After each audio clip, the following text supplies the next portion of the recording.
Hello दोस्तों, आप लोगों का स्वागत है इतिहास की दुनिया 99 पे। दोस्तों, आज मैं आपको साइंस के 20 ऐसे प्रश्न बताने वाला हूं जो आपके एग्जाम में कई बार आते हैं। कहने को 20 है, डिस्कशन के साथ 50 या 100 प्रश्न पूरी ही जाता है।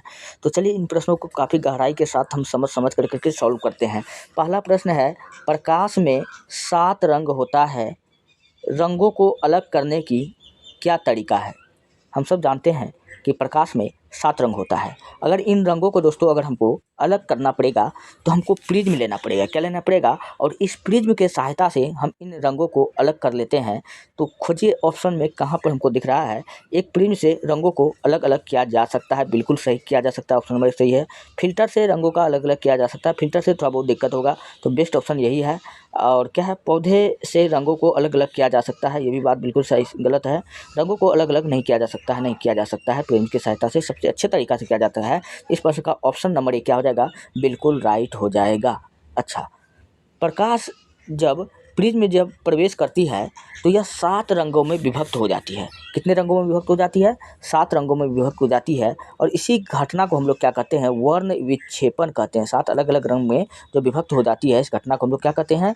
वर्ण विक्षेपण की घटना के कारण ही दोस्तों प्रकाश जो है 7 रंग में बँट जाती है। प्रकाश 7 रंग में जो बँट जाती है, किस घटना के कारण बँट जाती है? तो आपको क्या बताना है कि वर्ण विक्षेपण की घटना के कारण ही बँट जाती है। चलिए बढ़ते हैं नेक्स्ट। अगला प्रश्न आपके सामने में है, हीलियम परमाणु के एल कक्षा में कितने इलेक्ट्रॉन उपस्थित होते हैं? तो हीलियम परमाणु के एल कक्षा में कितने इलेक्ट्रॉन होते हैं? तो 2 इलेक्ट्रॉन होते हैं। तो इस प्रश्न का ऑप्शन नंबर 2 क्या हो जाएगा? बिल्कुल राइट हो जाएगा। तो इस प्रश्न का ऑप्शन नंबर 2 बिल्कुल राइट हो जाएगा। चलिए मैं आपको हीलियम के बारे में कुछ और भी प्रश्न बताता हूँ। हीलियम एक ऐसा गैस है जिसको गुब्बारा में भरा जा सकता है। हीलियम को कहाँ भरा जाता है? तो गुब्बारों में भरा जाता है। गुब्बारों में भरा जाने वाला गैस पूछेगा कौन है, तो आपको क्या बताना है? हीलियम बताना है। और हीलियम के बारे में क्या रखना है कि इसके परमाणु में 2 इलेक्ट्रॉन होते हैं। इस हीलियम के परमाणु में पूछेगा कितना इलेक्ट्रॉन होता है? 2 इलेक्ट्रॉन होता है, 2 इलेक्ट्रॉन होता है, ये बात याद रखना है। और आपको याद रखना है, हीलियम के बाहरी कक्षा में या पूछेगा कि इनकी संयोजकता, हीलियम की संयोजकता पूछे या इनकी बाहरी कक्षा में पूछेगा कितना इलेक्ट्रॉन होता है, तो जो इसका बाहरी कक्षा में इलेक्ट्रॉन होता है वो इसका संयोजकता होता है, तो 2 इलेक्ट्रॉन ही होता है। कितना होता है? 2 इलेक्ट्रॉन ही होता है। और इसका परमाणु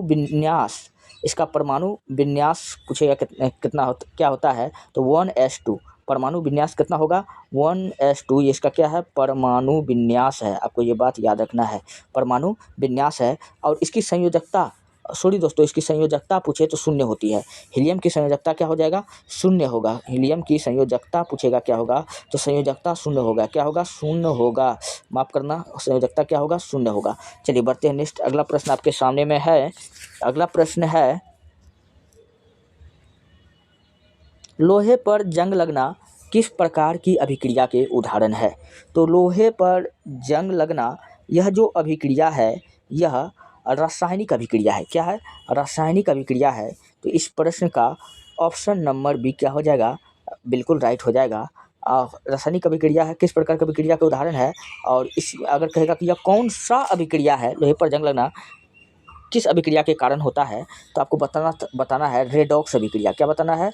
रेडॉक्स अभिक्रिया। तो रेडॉक्स अभिक्रिया क्या होता है? जिसमें ऑक्सीजन और रेडॉक्स अभिक्रिया, ऑक्सीकरण और अवकरण साथ साथ हो, उसी को हम लोग क्या कहते हैं? रेडॉक्स अभिक्रिया कहते हैं। तो इस प्रश्न का ऑप्शन नंबर बी क्या हो जाएगा? बिल्कुल राइट हो जाएगा। अच्छा, क्वेश्चन ये पूछा जाता है कि लोहे पर जंग लगने से लोहा के भार में क्या होता है? ऑप्शन में रहता है कि बढ़ जाता है, घट जाता है, अपरिवर्तित रहता है, इनमें से कोई नहीं। याद रखना, लोहे पर जंग लगने से लोहा का जो भार होगा, लोहा का भार दोस्तों क्या होगा? बढ़ जाएगा। क्या होगा? बढ़ जाएगा। आपको ये बात याद रखना है, जंग लगने से लोहा का भार बढ़ता है। अच्छा, लोहा पर जंग लगने की प्रक्रिया को कहेगा हम लोग क्या कहते हैं, तो आपको बताना है बच्चों, गैल्वेनीकरण कहते हैं। गैल्वेनीकरण कहते हैं। और बताओ बच्चों, गैल्वेनीकरण के बाद में गैल्वेनीकरण का दूसरा नाम क्या है? गैल्वेनीकरण बोलिए। या इसी को आप लोग कह सकते हैं जस्तीकरण। क्या करते हैं? जस्तीकरण कहते हैं। और जस्तीकरण में जस्ता का चढ़ाया जाता है लोहा को जंग से बचाने के लिए। कहेगा कि लोहा को जंग से बचाने के लिए हम लोग किसका प्रयोग करते हैं, तो गैल्वेनीकरण का प्रयोग करते हैं, और या किसका जस्तीकरण करते हैं। जस्तीकरण में कहेगा हम लोग किसका लेप चढ़ाते हैं, किसका परत चढ़ाते हैं, तो जस्ता का चढ़ाते हैं। और जस्ता को दोस्तों हम लोग कहते हैं यशद। इसलिए दोस्तों लोहा को जंग लगने से से बचाने के लिए हम लोग यशद लेपन विधि भी अपनाते हैं। क्या अपनाते हैं, यशद लेपन।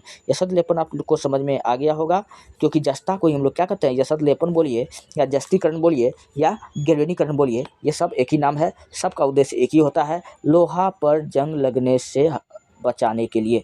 अच्छा, आप लोग फटाफट बता दीजिए कमेंट में, एल्युमिनियम को जंग लगने से बचाने के लिए हम लोग क्या करते हैं, क्या करते हैं आप लोग फटाफट बताइए। ए से एल्युमिनियम, ए से ही उसका नाम शुरू है, आप लोग फटाफट कमेंट में लिख डालिए। चलिए बढ़ते हैं नेक्स्ट, अगला प्रश्न आपके सामने में है, निम्न में से किस वैज्ञानिक ने विकासवाद सिद्धांत का प्रतिपादन किया था। तो विकासवाद सिद्धांत का प्रतिपादन कौन किया था, तो चार्ल्स डार्विन ने किया था। इस प्रश्न का ऑप्शन नंबर 1 क्या हो जाएगा, बिल्कुल राइट हो जाएगा।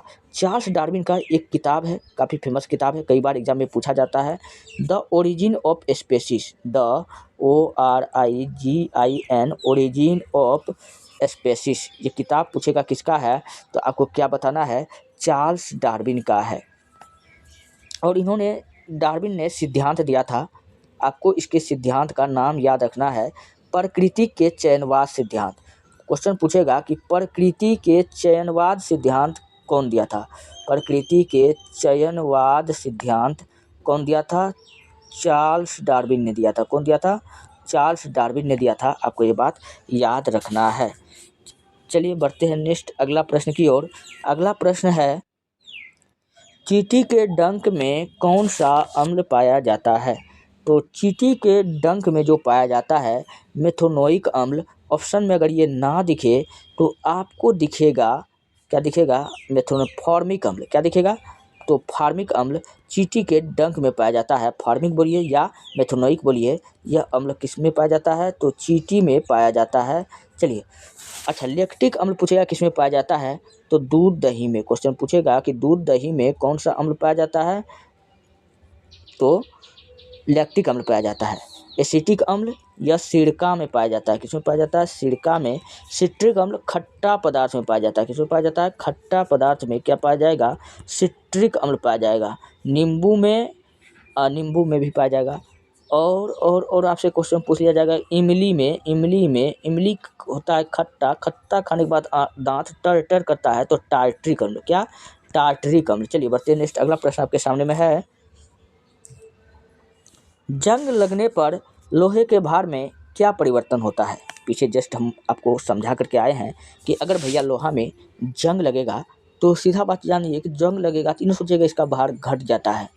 जंग लगा है तो कुछ एक्स्ट्रा आकर के इसमें मिल गया ना, तो क्या होगा, मिलेगा तो वजन बढ़ेगा। तो ऑटोमेटिक ऐसे सोचना है, इन्हें सोचना है कि लोहा जंग लगेगा तो इसका वजन घट जाएगा, तो बिल्कुल आप। अच्छा, मैं आपको एक उदाहरण देता हूँ।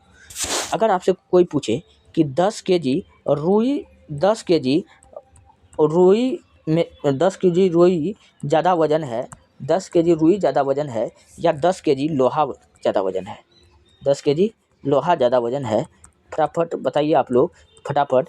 तो कई आदमी कहेगा कि लोहा होता है, लेकिन बुर्बक लोहा क्यों होगा, क्योंकि है तो 10 केजी ना है, तो क्या होगा, बराबर ना होगा। तो इसलिए आपको ये बात याद रखना है कि इसका मान क्या होता है, बढ़ जाता है। चलिए बढ़ते नेक्स्ट, अगला प्रश्न आपके सामने में है, मनुष्य के सुनने की क्षमता कितनी होती है। मनुष्य के सुनने की क्षमता जो होता है 20 हर्ज से 20 सैकड़ा हज़ार 10,000 20,000 हर्ज तक। तो इस प्रश्न का ऑप्शन नंबर बी क्या हो जाएगा, बिल्कुल राइट हो जाएगा। अच्छा, SZ इसको क्या कहते हैं, हर्ज कहते हैं। हर्ज किसका मात्रक होता है दोस्तों, SZ ये जो हर्ज है यह आवृत्ति का मात्रक है। किसका मात्रक है, आवृत्ति का मात्रक क्या होता है, हर्ज होता है। अच्छा, ध्वनि का मात्रक क्या होता है, ध्वनि का मात्रक डेसिबल होता है। क्या होता है, डेसिबल होता है। चलिए बढ़ते हैं नेक्स्ट अगला प्रश्न की ओर। अगला प्रश्न आपके सामने में है, पदार्थ का परमाणु सिद्धांत किस वैज्ञानिक ने दिया था। तो पदार्थ के परमाणु सिद्धांत के बारे में बताया था जॉन डाल्टन ने। कौन बताया था, जॉन डाल्टन ने बताया था। तो इस प्रश्न का ऑप्शन नंबर सी क्या हो जाएगा, बिल्कुल राइट हो जाएगा। डाल्टन ने कहा था परमाणु किसी भी तत्व का सबसे सूक्ष्मतम कण है। सूक्ष्मतम कण कहने का मतलब वो छोटा से छोटा कण है जिसका खंड या टुकड़ा नहीं किया जा सकता है, उसको हम लोग क्या कहते हैं, क्या कहते हैं, परमाणु कहते हैं। तो परमाणु किसी भी तत्व का सबसे सूक्ष्मतम कण है, ये बात कौन बोला था, डाल्टन बोला था कि यानी इसका हम लोग खंड या टुकड़ा नहीं कर सकते हैं। और परमाणु अविभाज्य है। परमाणु क्या होता है, अविभाज्य है। और पहली बार अगर परमाणु की अगर बात किया जाए तो जॉन डाल्टन से पहले अगर बात किया जाए तो हमारे भारतीय ग्रंथ में इस परमाणु का उल्लेख मिलता है। और इसका खोज का अगर कोई आदमी पूछे कि सर्वप्रथम परमाणु के बारे में कौन बताया था, अगर डाल्टन ऑप्शन में ना दिखे तो आपको लगाना है कनाद मुनि। क्या लगाना है, कनाद मुनि। कनाद मुनि ने जो था, इन्होंने क्या किया था, परमाणु के बारे में पहले कनाद मुनि ने बता चुका था। और इसका किताब का नाम है वैशेषिक दर्शन। क्या नाम है, वैशेषिक दर्शन। पूछेगा भैया किसका किताब का नाम है, तो इसी कनाद मुनि के किताब का नाम क्या है, वैशेषिक दर्शन है। इन्होंने यह बताया था और इनकी बातों को जॉन डाल्टन ने क्या कर दिया, अच्छा तरीका से प्रूव कर दिया। तो जॉन डाल्टन को हम लोग थ्योरी के साथ इन्होंने प्रूव कर दिया। तो जॉन डाल्टन भी इसका आंसर राइट माना जाता है। भारतीय का नाम पूछे तो वैशेषिक दर्शन कनाद मुनि बताना है राइट आंसर। चलिए बढ़ते हैं नेक्स्ट। अगला प्रश्न आपके सामने में है, यदि किसी तत्व का परमाणु क्रमांक बराबर है लेकिन परमाणु भार भिन्न भिन्न है तो उस तत्व को क्या कहते हैं। दोस्तों मैं आपको बताता हूँ। अगर दोस्तों परमाणु एक होता है समस्थानिक, एक होता है समभारिक और एक होता है समन्यूट्रॉनिक। तो जो समभारिक होता है, समभारिक, अगर हम मान लेते हैं नाइट्रोजन, ठीक है, नाइट्रोजन जो इसका परमाणु संख्या होता है उसको हम यहाँ नीचे में लिखते हैं टेंगड़ी में, और जो इसका परमाणु भार होता है इसको यहाँ ऊपर में लिखते हैं। ऊपर में इसका परमाणु भार कितना होता है, 7 होगा, नाइट्रोजन का 7 दूना 14 हो जाएगा। और उसी प्रकार अगर पूछे तो कार्बन का ले लेते हैं, कितना लेते हैं, कार्बन का ले लेते हैं। तो कार्बन का हम लेते हैं तो इसका परमाणु संख्या 6 और इसका परमाणु भार 14 ले लिए। तो हम लोग देख रहे हैं कि माथा पे अगर वजन बराबर हो रहा है, तो माथा पर वजन बराबर हो रहा है तो समभारिक क्या हो रहा है, भार भार भार भार कहाँ, माथा पर, तो समभारिक, माथा पर वजन है तो समभारिक। लेकिन यहाँ क्या कह रहा है, किसी तत्व के परमाणु क्रमांक, यानी ये नीचा वाला कहेगा बराबर होगा। क्या, जब दोस्तों नीचा वाला जब बराबर होता है तो उसको हम लोग समस्थानिक कहते हैं। क्या कहते हैं, समस्थानिक कहते हैं। तो ऊपर वाला नहीं कह रहा है कि माथा पर वजन भारी होता है तो परमाणु द्रव्यमान बराबर होगा। द्रव्यमान जब बराबर हो जाएगा तब कहेंगे समभारी, और परमाणु नंबर अगर बराबर होगा तो हम क्या कह देंगे, समस्थानिक। तो इस प्रश्न का ऑप्शन नंबर बी क्या होगा, बिल्कुल राइट हो जाएगा। चलिए बढ़ते हैं नेक्स्ट प्रश्नों की ओर। प्रश्न है, पीयूष ग्रंथि मानव शरीर के किस ग्रंथि में स्थित है। तो पीयूष ग्रंथि मानव शरीर के मस्तिष्क में है। कहाँ है, मस्तिष्क में स्थित होता है। और यह जो इसका आकार जो होता है, आकार एक मटर के दाने जैसा होता है। आकार इसका कैसा होता है, मटर के दाने जैसा इसका आकार होता है। और पीयूष ग्रंथि के बारे में अगर आपको बताऊं तो पीयूष ग्रंथि को हम लोग अगला नाम क्या देते हैं, मास्टर ग्रंथि। क्या कहते हैं, मास्टर ग्रंथि। पूछेगा हम लोग किसको कहते हैं, तो पीयूष ग्रंथि को ही हम लोग कहते हैं। और हाँ, पीयूष ग्रंथि हो गया। चलिए बढ़ते हैं नेक्स्ट। अगला प्रश्न आपके सामने में है, हमारे वायुमंडल में कार्बन डाइऑक्साइड की मात्रा लगभग कितनी है। हमारे वायुमंडल में कार्बन डाइऑक्साइड की मात्रा पूछ रही है कि लगभग कितना होता है। तो लगभग होता है 0.03%। कितना होता है, 0.03%। तो यहाँ ऑप्शन में देख लीजिए, ऑप्शन नंबर बी क्या होगा, बिल्कुल राइट हो जाएगा। अगर कहेगा ऑक्सीजन की मात्रा कितना होता है तो 20% होता है। फिर कहेगा नाइट्रोजन की मात्रा कितना होता है, तो आपको याद रखना कि जो नाइट्रोजन की मात्रा होता है वो कितना होता है, 78% होता है नाइट्रोजन। आपको ये सब बात याद रखना है। दोस्तों अगर आपको वीडियो अच्छा लग रहा है, हेल्पफुल लग रहा है, तब हमारे चैनल को सब्सक्राइब कर लीजिए और वीडियो को लाइक कर दीजिए, जितना हो सके अपने दोस्तों में शेयर कर दीजिए। मैं हर रोज़ आपके लिए काफ़ी शानदार जानदार प्रश्न लेकर के आता रहता हूँ और रोज़ क्लास का PDF हमारा टेलीग्राम चैनल इतिहास की दुनिया 99 पर अपलोड हो जाता है। वीडियो के डिस्क्रिप्शन में पड़ा होता है लिंक, उन पर क्लिक कीजिए, सीधा चले जाइए टेलीग्राम चैनल पर, नहीं तो टेलीग्राम चैनल पर जाकर के सर्च कीजिए इतिहास की दुनिया 99। चलिए बढ़ते हैं नेक्स्ट अगले प्रश्न की ओर। अगला प्रश्न है, निम्नलिखित में से कौन सी गैस चूने की पानी को दूधिया कर देता है? ऐसा कौन सा गैस है जो चूना के पानी को दूध के रंग जैसा कर देता है, दूधिया कर देता है? तो वह गैस का नाम है कार्बन डाइऑक्साइड, CO2 नाम है। और CO2 के बारे में याद रखना कि यह अम्लीय होता है, यह अम्लीय प्रकृति का होता है, आपको ये बात याद रखना है। चलिए बढ़ते हैं नेक्स्ट अगले प्रश्न की ओर। अगला प्रश्न आपके सामने में है, निम्नलिखित में कौन सा पदार्थ क्लोरीन के साथ अभिक्रिया करके ब्लीचिंग पाउडर का निर्माण करता है? तो क्लोरीन के साथ अभिक्रिया करके ब्लीचिंग पाउडर का निर्माण कौन करता है? तो आपको बताना है बुझा चूना। क्या बताना है? बुझा हुआ चूना। तो देख लीजिए ऑप्शन में आपको कहाँ दिख रहा है, तो ऑप्शन नंबर 1 क्या हो जाएगा? बिल्कुल राइट हो जाएगा। और बुझा चूना को दोस्तों हम लोग क्या कहते हैं, इसका सूत्र होता है CaOH का होल 2, CaOH का होल 2। इसी को हम लोग क्या कहते हैं? कैल्शियम हाइड्रोक्साइड, यानी इसी को हम लोग क्या कहते हैं? बुझा चूना कहते हैं। तो इस प्रश्न का ऑप्शन नंबर 1 क्या होगा? बिल्कुल राइट हो जाएगा। अच्छा, जिप्सम का सूत्र आपको याद रख लेना है CaSO4.2H2O। ये किसका होता है? जिप्सम का फार्मूला होता है, आपको ये बात याद रखना है। जब जिप्सम को दोस्तों हम लोग 120 डिग्री सेंटीग्रेड पर गर्म करते हैं, कितना? 120 डिग्री सेंटीग्रेड पर सेल्सियस पर अगर हम लोग गर्म करते हैं, तब हमको क्या प्राप्त होता है? Plaster of Paris. किसका क्या प्राप्त होता है? Plaster of Paris. इनका इलाज डॉक्टरों द्वारा, चिकित्सक द्वारा हड्डियों को जोड़ने में किया जाता है, प्लास्टर ऑफ पेरिस। चलिए बढ़ते हैं नेक्स्ट अगला प्रश्न आपके सामने में है, निम्नलिखित में से किस धातु को चाकू से आसानी से काटा जा सकता है? तो सोडियम को हम लोग क्या कर सकते हैं? चाकू से आराम से हम लोग काट सकते हैं सोडियम को। और सोडियम को अगर पानी में रखेंगे, पानी में रख देंगे, तो क्या करेगा? विस्फोट करेगा। क्या करेगा? विस्फोट करेगा।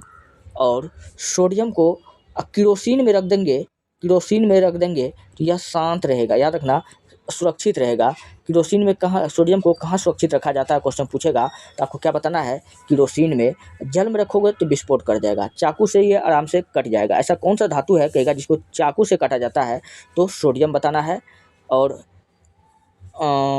चाकू से कट जाता है, पानी में विस्फोट करता है, केरोसिन में सुरक्षित रहता है, और हवा में जल जाता है। आपको ये भी बात याद रखना, हवा में आग लग जाता है। ऐसा कौन सा धातु है? तो आपको क्या बताना है? कि सोडियम बताना है, आपको ये बात याद रखना है। चलिए बढ़ते हैं नेक्स्ट अगला प्रश्न आपके सामने में है, न्यूलैंड के अनुसार उस समय प्रकृति में कुल कितने तत्व मौजूद थे? तो न्यूलैंड के अनुसार उस समय प्रकृति में कुल 56 तत्व मौजूद थे। तो ऑप्शन नंबर C क्या हो जाएगा? बिल्कुल राइट हो जाएगा। अच्छा, और इन तत्वों को न्यूलैंड ने बढ़ते क्रम में व्यवस्थित किया था, और इस 56 तत्व को क्या किया था? बढ़ते क्रम में सजा दिया था, बढ़ते क्रम में व्यवस्थित किया था, यानी सजाया था। और कब सजाया था क्वेश्चन पूछेगा, तो 1826 में। कब किया था? 1866 में, 1866 में। बढ़ते हैं नेक्स्ट अगले प्रश्न की ओर। अगला प्रश्न आपके सामने में है, निम्न में से कौन सा पुरुष सेक्स हार्मोन है? तो इनमें से कौन सा पुरुष हार्मोन है? तो देख लेते हैं। हाँ, प्रोजेस्टेरोन और एस्ट्रोजन, ये महिला यानी मादा हार्मोन है। क्या है? यह मादा हार्मोन है। और टेस्टोस्टेरोन यह पुरुष हार्मोन है, यानी नर हार्मोन है। और इंसुलिन हमारे अग्नाशय से निकलता है, इसी की कमी से क्या होता है? डायबिटीज होता है, अग्नाशय से निकलता है, अग्नाशय से निकलता है। अच्छा, यह जो हार्मोन है प्रोजेस्टेरोन और एस्ट्रोजन, ये मादा में होता है, और यह द्वितीयक लक्षण का वाहक होता है। ये जितना भी हार्मोन है, प्रोजेस्टेरोन, एस्ट्रोजन, टेस्टोस्टेरोन, पुरुष में द्वितीयक लक्षण का वाहक होता है, महिला में भी द्वितीयक लक्षण का वाहन होता है। जैसे मैं कहूँ तो इसके कारण से क्या हो जाता है? महिलाओं में श्रेणी क्षेत्र का चौड़ा होना, श्रेणी क्षेत्र का चौड़ा होना और आवाज़ का पतला होना, ये सब किस हार्मोन के कारण होता है? प्रोजेस्टेरोन। और स्तन ग्रंथि का विकास होना, तो ये सब किस हार्मोन के कारण होता है? प्रोजेस्टेरोन और एस्ट्रोजन के कारण होता है। पुरुषों में दाढ़ी मूंछ का उगना और आवाज़ का भारी होना, तो ये सब टेस्टोस्टेरोन हार्मोन के कारण होता है। चलिए बढ़ते हैं नेक्स्ट। अगला प्रश्न आपके सामने में है, निम्नलिखित में से कौन सा रोग आयोडीन की कमी के कारण होता है? तो आयोडीन के कमी के हमें पता है कि गला के पास में ग्रंथि होता है, थायराइड ग्रंथि। कौन सा ग्रंथि होता है? थायराइड ग्रंथि होता है। और इसी थायराइड ग्रंथि से एक हार्मोन निकलता है जिसको हम लोग थायरोक्सिन हार्मोन कहते हैं। क्या कहते हैं? थायरोक्सिन हार्मोन कहते हैं। और इसी थायरोक्सिन हार्मोन के कारण क्या होता है? थायरोक्सिन हार्मोन के कमी के कारण एक रोग हो जाता है जिसको हम लोग क्या कहते हैं? गंडमाला। इसी को हम लोग क्या कहते हैं? यहाँ चेंघा दिया हुआ है, या इसी को हम लोग घेंघा कहते हैं। क्या कहते हैं? घेंघा कहते हैं। या इसी को हम लोग गलगंठ कहते हैं। क्या कहते हैं? गलगंठ कहते हैं। तो ये सब किसके कारण होता है? आयोडीन की कमी से होता है। तो इस प्रश्न का ऑप्शन नंबर, ये गंडमाला किसका नाम है? इसी घेंघा का नाम है। तो ऑप्शन नंबर बी क्या हो जाएगा? बिल्कुल राइट हो जाएगा। चलिए बढ़ते हैं नेक्स्ट। अगला प्रश्न आपके सामने में है, निम्न में कौन सा महिला जनन अंग का भाग नहीं है? गर्भाशय ये भी है, फ्लोबियन ट्यूब ये भी है, योनि ये भी है, और मूत्र मार्ग नहीं है। तो ऑप्शन डी क्या हो जाएगा? बिल्कुल राइट हो जाएगा। तो अच्छा, क्वेश्चन एक पूछा जाता है कि मूत्र का रंग का पीला किसकी उपस्थिति के कारण होता है? बताना है। यूरोक्रोम के कारण होता है। किसके कारण होता है? यूरोक्रोम के कारण होता है। चलिए बढ़ते हैं नेक्स्ट। अगला प्रश्न आपके सामने में है, कौन सा रोग विटामिन ए की कमी के कारण होता है? तो विटामिन ए की कमी के कारण रतौंधी होता है। इसी को हम लोग जीरोप्लेथेमिया कहते हैं। क्या कहते हैं? जीरोप्लेथेमिया कहते हैं, या नाइट ब्लाइंडनेस कहते हैं। क्या कहते हैं? नाइट ब्लाइंडनेस कहते हैं। और इसकी कमी से कौन सा रोग हो जाता है? रतौंधी हो जाता है, जिसको दिन में ही दिखाई नहीं देता है। और इसका कमी जो होता है, इसका जो स्रोत होता है, रतौंधी बीमारी का अगर कहेगा कि स्रोत क्या है, तो आपको बताना विटामिन ए। क्या है? विटामिन ए यानी गाजर। विटामिन ए किसमें पाया जाता है? गाजर में। क्या पाया जाता है? गाजर सबसे अच्छा इसका स्रोत होता है। आपको ये बात याद रखना है। और विटामिन ए को कहेगा कि रासायनिक नाम क्या है, तो विटामिन ए का रासायनिक नाम है रेटिनॉल। क्या नाम है? रेटिनॉल इसका रासायनिक नाम है, याद रखना है। चलिए, बालों का झड़ना कहेगा किस विटामिन के कारण होता है? विटामिन ई के कारण होता है, जिसको ब्यूटी विटामिन कहते हैं। बेरी बेरी विटामिन बी के कमी के कारण होता है। चलिए बढ़ते हैं नेक्स्ट। अगला प्रश्न आपके सामने में है, कौन सी हमारे आँख में प्रवेश करने वाली प्रकाश की मात्रा को नियंत्रित करता है? तो आँख में पड़ने वाली प्रकाश की मात्रा को नियंत्रित हमारा आइरिस करता है। इसी को हम लोग दृष्टिपटल, हाँ नहीं, आइरिस करता है। इस प्रश्न को का ऑप्शन नंबर सी क्या होगा? बिल्कुल राइट हो जाएगा। चलिए बढ़ते हैं नेक्स्ट प्रश्न की ओर। अगला प्रश्न आपके सामने में है, मानव हृदय में कक्षा की संख्या होती है। तो मानव हृदय में कक्षा की संख्या होता है, तो क्या होता है? 4 होता है। कितना होता है? तो 4 होता है। अच्छा, जो उभयचर होता है, उभयचर में 2 होता है। उभयचर में 2 होता है, आपको याद रखना है। उभयचर यानी मेढक हो जाएगा। मेढक क्या है? उभयचर है, जो जल और थल दोनों में रहता है। अच्छा, 4 कहेगा किस में होता है? तो दोस्तों 4 जो होता है वो आता है मेमेलिया में। किस में आता है? मेमेलिया में आता है। मेमेलिया हम लोग किसको कहते हैं? मेमेलिया उसको कहते हैं जो अपने बच्चे को दूध पिलाता है। इसमें क्या हो जाएगा? गाय, भैंस, यहाँ तक कि इंसान भी अपने बच्चे को दूध पिलाता है। तो इन सब में 4 कोष्ठ होगा। कितना? गाय, भैंस, इंसान हम बकते रहेंगे। सीधा जानना है कि जो अपने बच्चे को दूध पिलाता है, स्तनपायी जिसको हम लोग कहते हैं, इनमें 4 कोष्ठ होता है। इस प्रश्न का ऑप्शन नंबर सी क्या हो जाएगा? बिल्कुल राइट हो जाएगा। और मानव का हृदय, मानव भी क्या है? मेमेलिया वर्ग में आता है।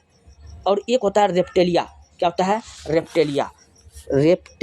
रेप्टेलिया का मतलब क्या होता है दोस्तों? जो रेंग के चलता है। क्या करता है?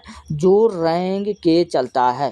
तो रेंग के कौन चलता है? सांप चलता है। क्या चलता है? सांप चलता है। तो इन सब में कोष्ठों की संख्या 3 होता है। कितना होता है? रेप्टेलिया वर्ग में 3 होता है। चलिए बढ़ते हैं नेक्स्ट। अगला प्रश्न आपके सामने में है, मानव शरीर का सबसे व्यस्त अंग कौन सा है?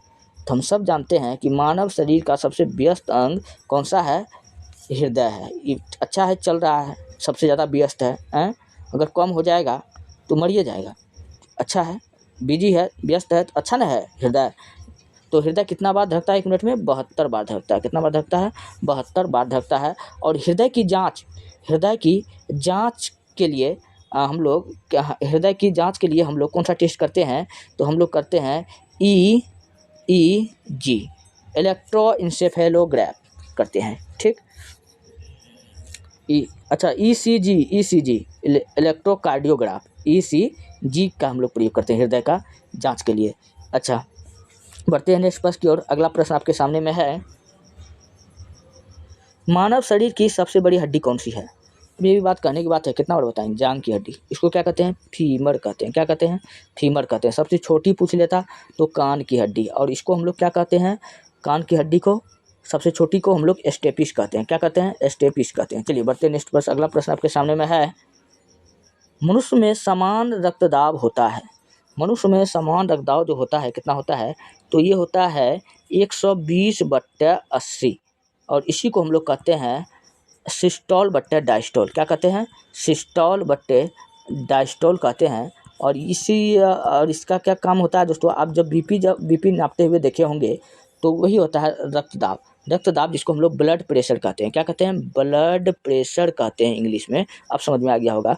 ब्लड की प्रेशर जो समान होता है, समान, अगर उस जो नापता है, आपने देखा होगा हाथ में लगा कर उसको नापा जाता है, अगर 120 और 180 रहता है तो वो क्या है? स्वस्थ है। जैसे इससे ऊपर जाएगा तो मनुष्य जो है समान नहीं है, तो समान रक्तदाब नहीं है।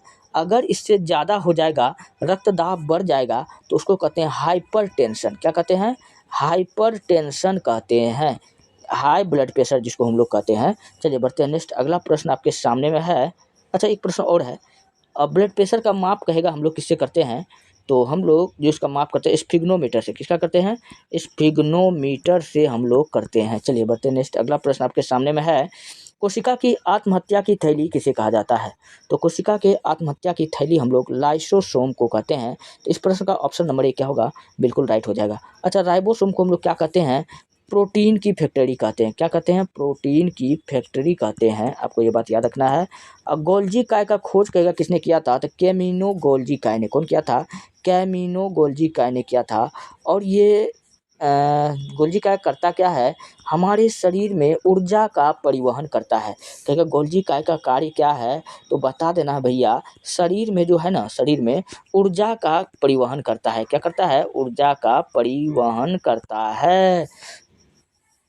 दोस्तों, ये रहा आज के प्रश्न। काफ़ी शानदार जानदार प्रश्न था। अगर आपको वीडियो अच्छा लगता है, हेल्पफुल लगता है, हमारे चैनल को सब्सक्राइब कर दीजिए और वीडियो को लाइक कर दीजिए। जितना हो सके अपने दोस्तों में शेयर कर दीजिए। मैं हर रोज़ आपके लिए काफ़ी शानदार जानदार प्रश्न लेकर के आते रहता हूँ, और रोज़ क्लास का PDF आपका अपलोड हो जाता है टेलीग्राम चैनल ITIHASKIDUNIYA99 इतिहास की दुनिया 99 पर जाकर के आप सर्च कर सकते हैं टेलीग्राम चैनल पर। नहीं तो वीडियो के डिस्क्रिप्शन में होता है लिंक, आप वहाँ जाइए, सब्सक्राइब कीजिए, हिट कीजिए बेल आइकन को, ताकि समय समय पर मेरा वीडियो आप तक पहुँचते रहे। मिलते हैं नेक्स्ट वीडियो में।